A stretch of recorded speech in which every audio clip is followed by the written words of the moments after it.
The Knights Templar were a large organization of devout Christians during the medieval era that carried out an important mission to protect European travelers visiting sites in the Holy Land while also carrying out military operations. A rich, powerful, and mysterious order that has fascinated historians and the public for centuries. Welcome to the Myths and Curiosities channel. Already leave your like, subscribe to the channel, and activate the bell so you don't miss any notification. Tales of the Knights Templar, their financial acumen, their military prowess, and their work on behalf of Christianity during the Crusades still circulate in modern culture. Who were the Knights Templar? After the Christian armies captured Jerusalem from Muslim control in 1099 during the Crusades, groups of pilgrims from all over Western Europe began visiting the Holy Land. Many of them, however, were robbed and killed while crossing Muslim-controlled territories during their journey. Around 1118, a French knight named Hugues de Payens created a military order along with 8 relatives and acquaintances, calling it the Poor Companions of Christ and the Temple of Solomon, later known simply as the Knights Templar. With the support of Baldwin II, the ruler of Jerusalem, they established their abode on the sacred Temple Mount, a royal space built on the ruins of Solomon's temple. And they promised to protect the visitors to Jerusalem. Their mission was to accompany the pilgrims as they approached Jerusalem, particularly on the narrow parades between Caesarea and Haifa, or towards places emblematic of the life of Jesus, such as Lake Jordan. Initially, they faced criticism from some religious leaders. Known from here as the Knights of the Temple, but in 1129, the group received the formal endorsement of the Catholic Church and the support of Bernardo de Clairvaux, a prominent French abbot, a tireless supporter of the monk-warrior cause. In 1139, Pope Innocent II issued a papal bull that allowed the Knights Templar special rights. Among them, the Templars were tax-exempt, allowed to build their own oratories, and not subject to the authority of anyone except the Pope.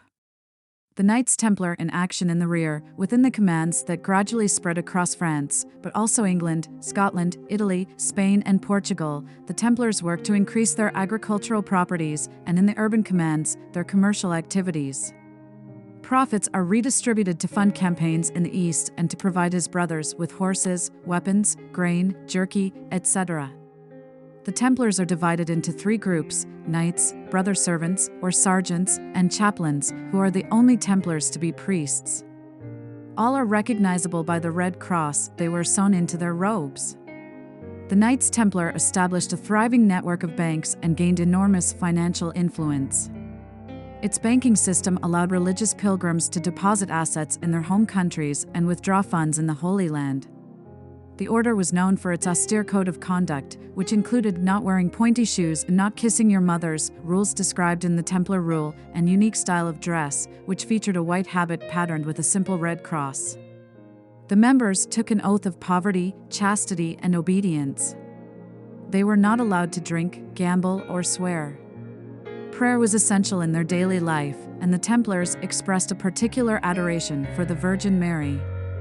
As the Knights Templar grew in size and status, they established new chapters across Western Europe. By this time, the many victories added up in the fight against the infidels, as well as the immense wealth they successfully managed and the reputation of upstanding bankers, created a legend around the Templars throughout Western Christendom. Faithful servants, abiding by strict religious discipline, and excellent soldiers, the Templars enjoyed great prestige when they entered Portuguese lands to assist Afonso Henriques in the formation of the Kingdom of Portugal. Rewarded with generous donations for military exploits, such as taking Santarém from the Moors, the Templars became owners of vast territories, where they promoted settlement and built several fortresses. At the height of their influence, the Templars boasted a sizable fleet of ships, owned the Mediterranean island of Cyprus, and served as the principal bank and credit institution for European monarchs and nobles. While their original purpose was to protect pilgrims from harm, the Knights Templar progressively expanded their duties. They became defenders of the Crusader states in the Holy Land and were known as courageous and highly skilled warriors. The group developed a reputation as fierce fighters during the Crusades, driven by religious fervor and forbidden to retreat unless outnumbered. The Templars built numerous castles and fought, and often won, battles against the Islamic armies. His fearless fighting style became a model for other military orders.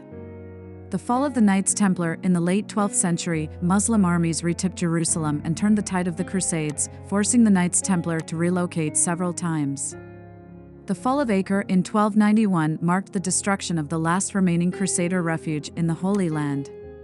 European support for military campaigns in the Holy Land began to erode in the decades that followed. In addition, many secular and religious leaders became increasingly critical of the Templars' wealth and power. In 1303, the Knights Templar lost their foothold in the Muslim world and established a base of operations in Paris. There, King Philip IV of France resolved to overthrow the order, perhaps because the Templars had denied the indebted ruler additional loans. On Friday, October 13, 1307, dozens of French Templars were arrested, including the Grand Master of the order Jacques de Molay. Many of the knights were brutally tortured until they confessed to false accusations, which included heresy, homosexuality, financial corruption, devil worship, fraud, spitting on the cross, and more.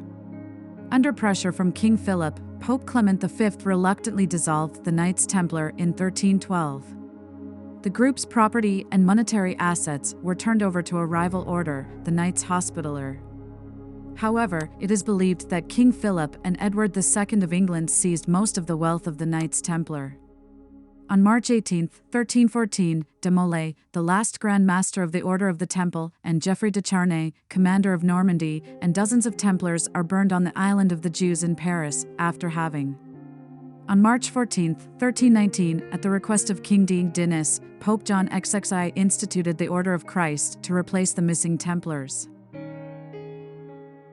In the present day, the Catholic Church has recognized that the persecution of the Knights Templar was unwarranted. The Church claims that Pope Clement was pressured by secular rulers to destroy the order. While most historians agree that the Knights Templar completely disbanded 700 years ago, there are some people who believe the order was clandestine and continues to exist in some form. Until today. In the 18th century, some groups, mainly the Freemasons, revived various symbols, rituals, and traditions of medieval knights. Currently, there are several international organizations in the style of the Knights Templar where the public can participate. These groups have representatives all over the world and aim to uphold the values and traditions of the original medieval order.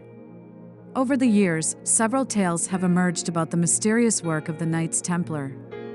Some historians claim that the Knights Templar may have secretly guarded the Shroud of Turin, a linen cloth believed to have been placed on the body of Jesus Christ before burial, for hundreds of years after the Crusades ended. Another widespread belief is that the Knights discovered and kept religious artifacts and relics, such as the Holy Grail, the Ark of the Covenant, and parts of the cross from the crucifixion of Christ. There are several other ideas and myths about the Knights Templars' covert operations. The popular novel and film The Da Vinci Code presents a theory that the Templars were involved in a conspiracy to preserve the bloodline of Jesus Christ. There is no doubt that the Knights Templar have sparked intrigue and fascination and will likely continue to do so for years to come. What do you think of the history of the Templars? Tell me in the comments. And if you haven't subscribed yet, enjoy it now, subscribe to the channel and leave a like. See you in the next video.